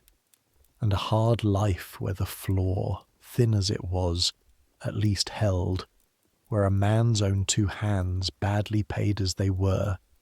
could still be counted on to buy tomorrow's bread if today's hands kept moving. You do not fully understand this the night he says it. You will understand it more with each passing year, the way a man understands most of the important things his father says only in hindsight, long after the moment for asking a follow-up question has passed. The fire happens in November. It happens not in your building, but in the one attached to it, sharing a wall and, more dangerously, sharing the airshaft. A tenement 2 doors down where a rag-picking business stores bales of scrap cloth in the cellar against every fire code that exists on paper and none that anyone enforces in practice. And it starts, as these things nearly always do, at night, from a kerosene lamp knocked over or a match carelessly dropped. No one will ever be entirely sure which. And by the time the alarm reaches your street, the cellar is already an inferno, and the flames have found the airshaft, that same narrow 18-inch column that carries stink and steals light from every flat along its length, and up that shaft the fire climbs like something with intention, floor to floor, faster than any man can run down a stairwell to warn the floor above him. You're 3 streets away when you hear it, the specific pitch of a fire bell that is different from every other bell in the quarter. The note that makes every single person on Mulberry and Elizabeth and Mott stop whatever they're doing and start running. Because everyone in these buildings understands, in their bones, in a way no official warning could ever teach them, what a tenement fire means for the people packed inside. Narrow stairwells built for half the number of bodies actually using them nightly. Fire escapes that some landlords have let rust through or worse, blocked with furniture and wash tubs and the general overflow of families with nowhere else to put their belongings. A single exit from buildings holding in some cases more than 100 souls between the ground floor and the roof. You run toward it rather than away, because Pietro's new family lives on that very block, 2 doors from the burning building, and though the fire has not yet reached their building when you arrive, gasping into a street already choked with smoke and the strange orange light that turns everyone's face the same colour, you spend 20 minutes that feel like 20 years searching. The crowd pressed back against the far curb for the boy's face, passing among neighbours, passing buckets, in a line from a corner pump, though everyone knows, watching the flames now visible above the roof line of the burning building, that buckets are a gesture against this fire and not a defence, until at last you see him, small in the crowd, gripping the sleeve of the woman who has taken him in, both of them safe, both of them out, and the relief that goes through you is so total that your knees actually buckle for a moment on the cobbles, and you have to put a hand against a lamppost to stay upright. The building that burns loses 6 lives that night. An old man too slow on the stairs, a mother and 2 children trapped on the 5th floor when the single staircase filled with smoke before they could descend, a boarder who went back in for money hidden in a mattress and did not come back out, and the newspapers the next day give it 4 column inches on an inside page, because a tenement fire in the immigrant quarter is, to the paper's readers uptown, an ordinary hazard of an ordinary place, not news so much as weather. And this, more than the fire itself, is the thing that lodges in you afterward like a splinter that will not work its way out, that 6 human beings, each with a name, a mother back in some village who prayed a rosary every night for a safe crossing that turned out only to postpone the danger rather than end it, could burn to death in an American tenement and be reduced, in the account of the country that let it happen, to 4 column inches, while the same paper gives half a page to a society wedding uptown. The wake for the family lost on the 5th floor is held 2 nights later in the front room of a cousin's flat 3 doors down. The 3 coffins, the mother's and both children's, small enough beside hers to make the whole room go silent whenever a new mourner's eyes first fall on them.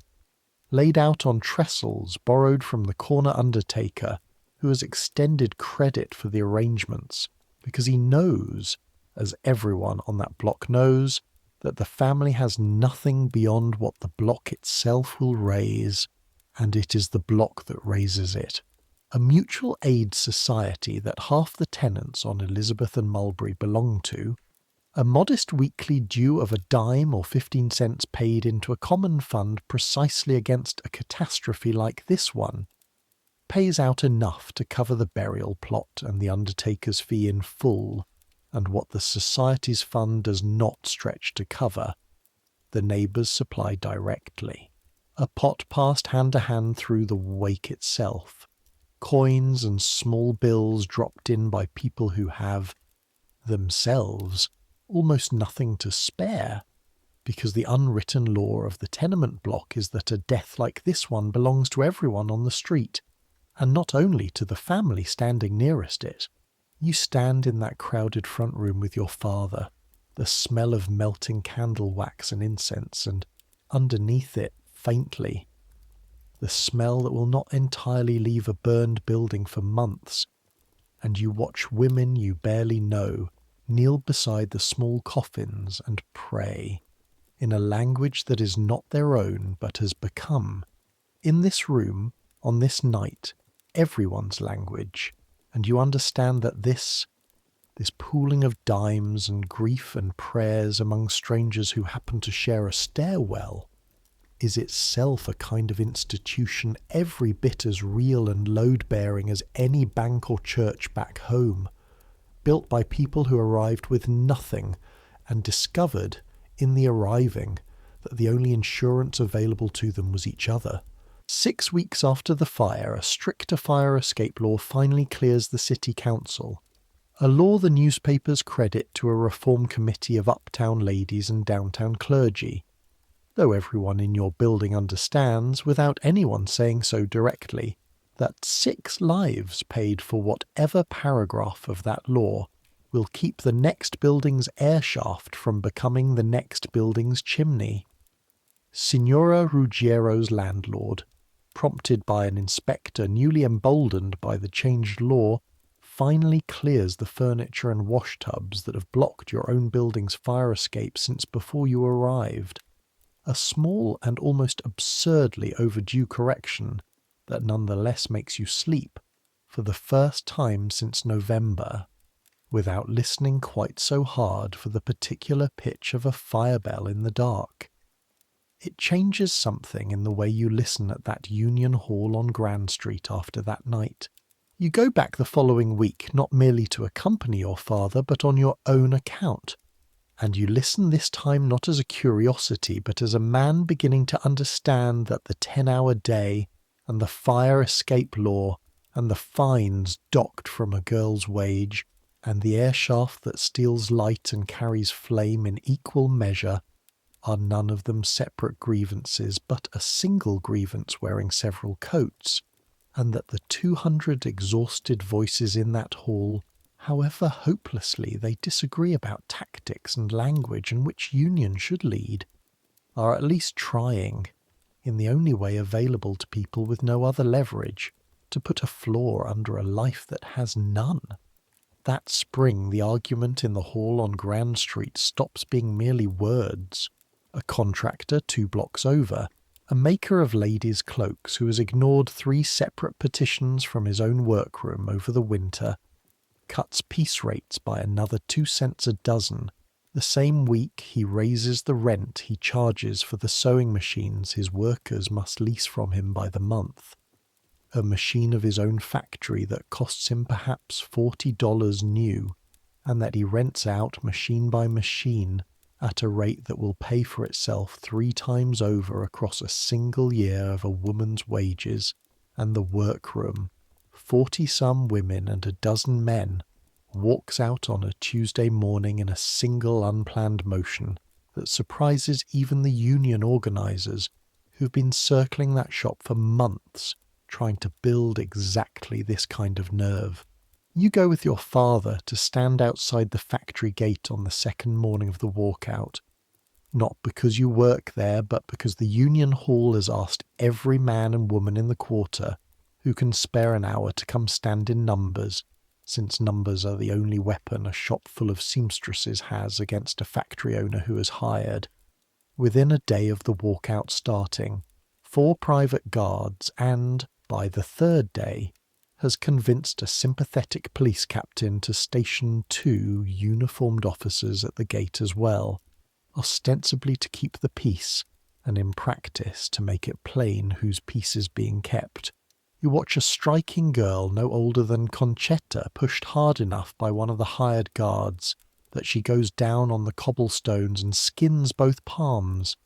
and you watch the crowd around the gate go very quiet and very still, in the particular way a crowd goes still just before it decides whether to become something more dangerous than a crowd,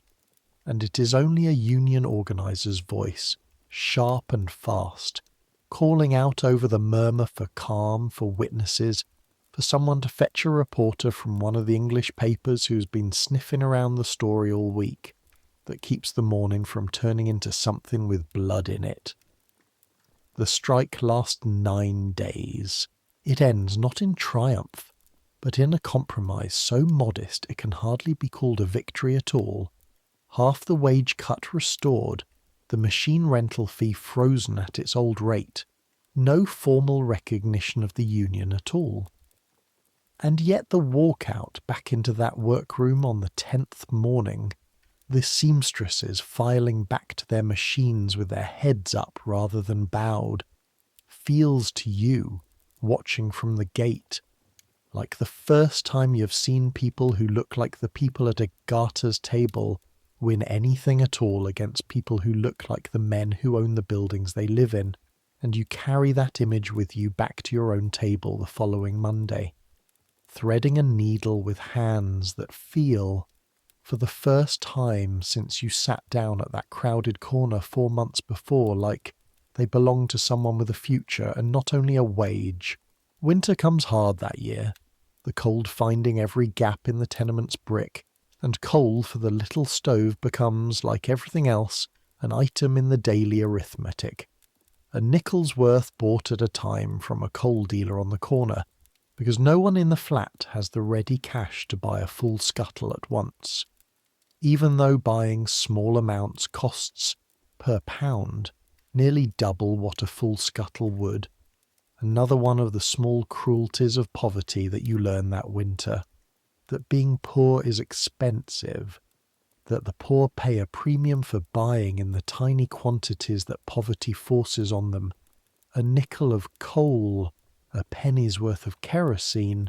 bread bought stale and cheap each evening rather than fresh and cheaper by the loaf on a weekly budget. No one at your table has ever had the luxury of holding. Christmas that year is a strange doubled thing. A small gathering at a garter's crowded table with the other piecework women, a shared dish that stretches thin ingredients as far as they will go, and underneath the modest celebration, in every quiet moment,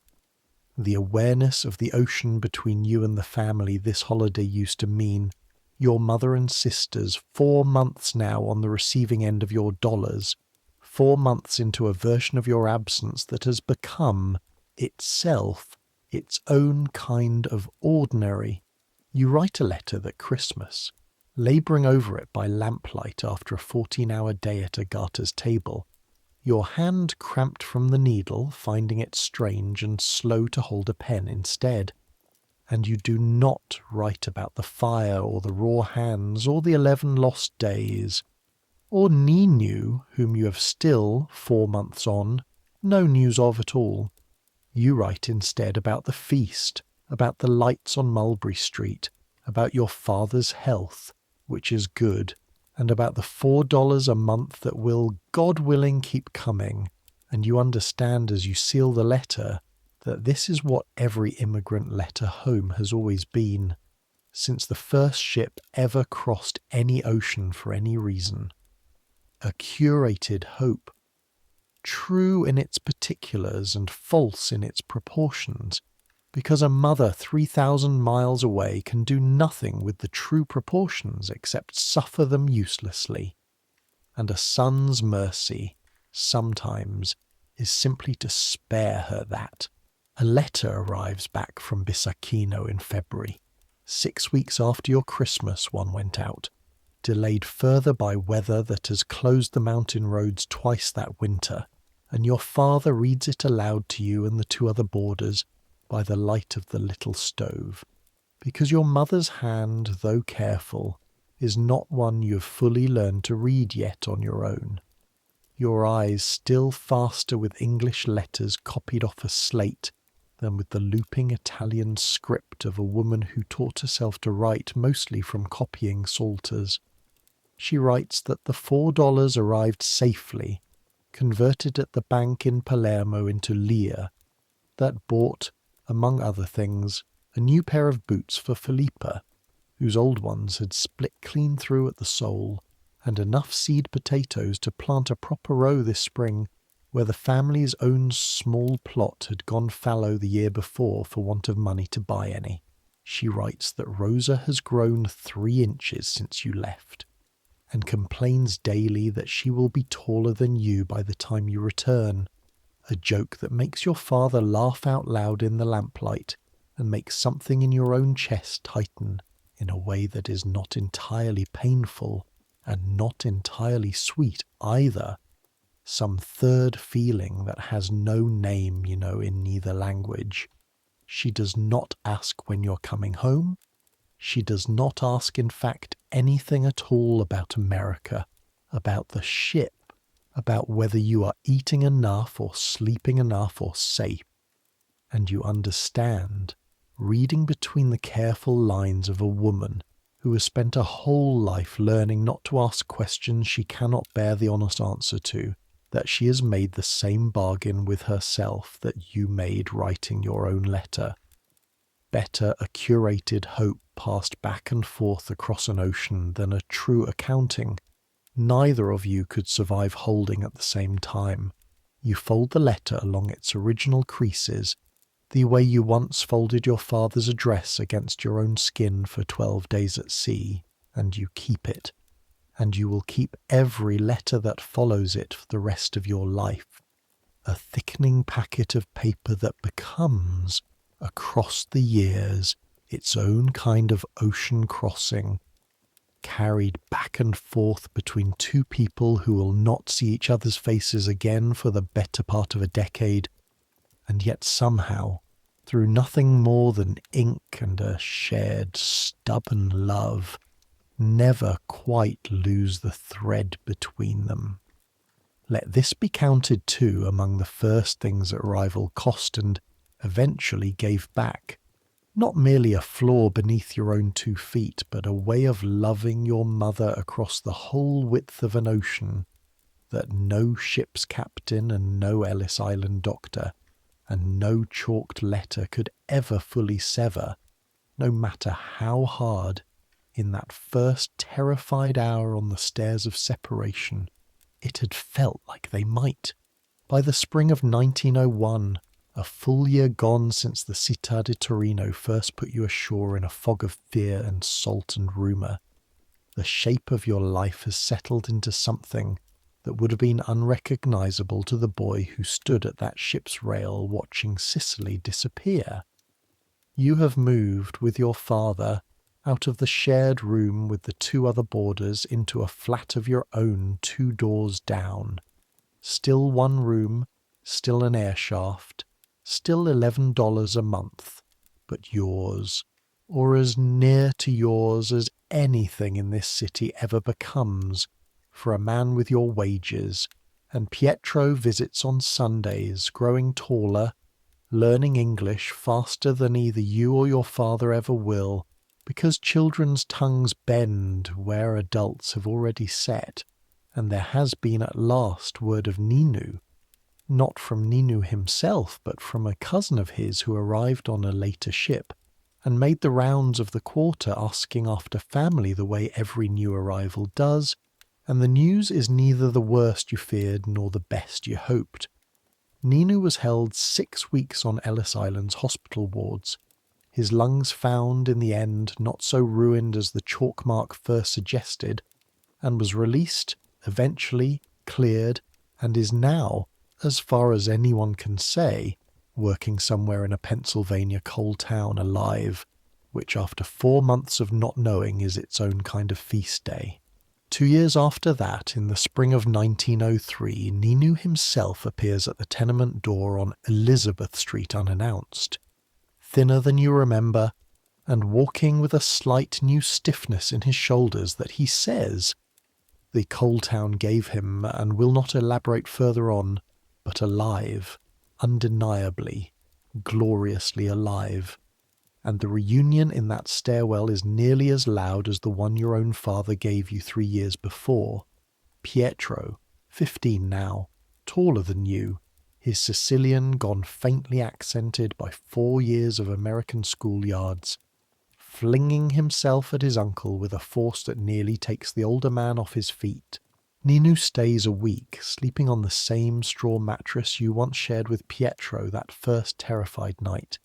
and over cups of the strong dark coffee your father favours he tells you, in fragments, what 6 weeks on Ellis Island's hospital wards were actually like. The long rows of iron cots, the isolation from every other patient for fear of contagion, the daily dread of a discharge that might just as easily have been a deportation order as a release, and the single afternoon, 3 weeks in, when a doctor finally told him his lungs, whatever damage the crossing and the years of stonework before it had done them, did not carry the sickness the first chalk mark had condemned him for, and that he was free to go, alone, into a country that had already taken Pietro from him for 6 weeks, with no word either way. He does not dress this story up for you. He tells it the way a man tells a thing he has finally gotten far enough from to look at directly, and you listen the way you once listened to his stories on the ship,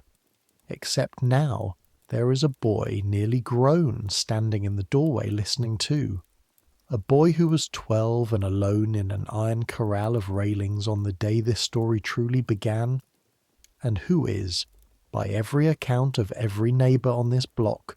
going to sit for an examination in the autumn that could see him admitted to a trade school uptown, the first member of either family to be examined for anything in America that is not a doctor deciding whether he is fit to stay. By then you yourself have left Agatha's crowded table, not because the piecework failed you, but because you outgrew what it could offer,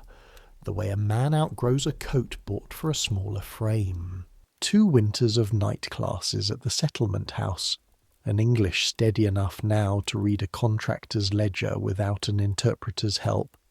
and a stubbornness that never quite left you since the morning you first sounded out a grocer's sign, have carried you into a clerking job with the very lumber yard where you once stood in a shape-up crowd, hoping a foreman's eye would land on you, keeping accounts instead of hauling planks, at a wage, $9 a week, steady, no shape-up, no dawn scramble in the cold. That would have seemed, to the boy standing at the ship's rail 3 years earlier, as fantastical as the skyline itself. It is not wealth. It will never be wealth, not in your lifetime, though perhaps, God willing, in the lifetime of whatever children you eventually have with the girl from a village near Agrigento you have lately taken to walking out with on Sunday afternoons, a girl your mother does not yet know exists but will, God willing, meet one day, whether by a letter that finally persuades her to make the same crossing you once made, or by a return visit you are already, quietly, saving toward $1 folded into an envelope at a time, the same way you once saved toward nothing more ambitious than a single month's rent. Agatha's table changes too, in the year that follows the strike 2 blocks over, though not in any way a newspaper would think worth reporting. The contractor who supplies her piecework, rattled by the walkout at the cloak factory and by a rumour, never quite confirmed, that the union means to organise the shirtwaist trade next, raises the dozen rate by 3 cents without being asked. A small mercy offered less out of conscience than out of the same fear that moved the cloak factory owner to restore half his wage cut and 3 cents a dozen, spread across a table working from before dawn until after dark, adds up over a year to a difference you can measure in real things. A second lamp, so the whole table is not straining its eyes by the light of one. A winter coat for Concetta that is not a cut-down hand-me-down from an older cousin. A Sunday, every 3rd or 4th week now, when Agatha declares the table closed after midday, and the women who have not had an uninterrupted afternoon together in longer than any of them can say, sit instead over coffee and talk of home, in voices that are for once not competing with the whir of anyone's sewing machine. You understand, watching this small loosening, that the strike 2 blocks away did not belong only to the women who walked out of that one factory. It belonged, in some diffuse and hard-to-measure way, to every piecework table within reach of the same trade, because a contractor frightened once remains a little frightened for a good while after, and a little fright translated into 3 cents a dozen is as real a form of justice as your corner of the quarter has yet managed to extract from the arrangement, you have not become rich. No one you know in this quarter has become rich, and you have stopped by the spring of 1901, expecting to, because the arithmetic of piecework and day labour does not lead to riches, it leads, at its very best, to a floor that holds, to a rent paid on time, to a mother across the ocean who no longer has to choose between bread and the doctor, to a boy named Pietro who will, in 10 years' time, speak English without any accent at all, and work, God willing, at something other than an excavation trench or a piecework table. This is not the golden door the poems promised. It is a narrower door than that, and it opens onto a harder room than the harbour's grand approach ever let you imagine, standing at that rail with the green statue rising and the skyline promising everything at once. But it is a door, and it opened, and you walked through it, raw hands and bled fingers and all. And on the nights when the work has been kind and the coal has lasted, and Pietro's letters home to no one in particular, but simply to practice his growing English, arrive full of small boyish jokes, you climb to the tenement roof the way you did that first September night of the feast, and you look south across the tar paper and the chimney pots toward the water you cannot quite see but always know is there, and you think that perhaps this is what the whole crossing was truly for. Not the golden door, never the golden door, but this, a floor, however thin, that holds. Let the ache in your shoulders from the rock sling fade now. Let the needle's small daily wounds close over at last, the way they always did close, however slowly, between one dawn and the next. Let the smell of the steerage hold, the coal smoke and the salt and the fear, thin now into something distant, something that happened to a boy on a ship a long time ago and far away. Let the chalk mark on another man's coat, the letter that meant a lung and a hospital ward and 6 weeks of not knowing, fade into the ordinary mercy of an ending that was, in the end, survivable. Let the fire on that November night, and the 6 names the newspaper never printed in full, rest now, remembered, but no longer burning. Let the rooftop stay lit in your mind the way it was lit that one September night, a fallen constellation of lanterns strung block to block, a brass band finding a new music between 2 old countries,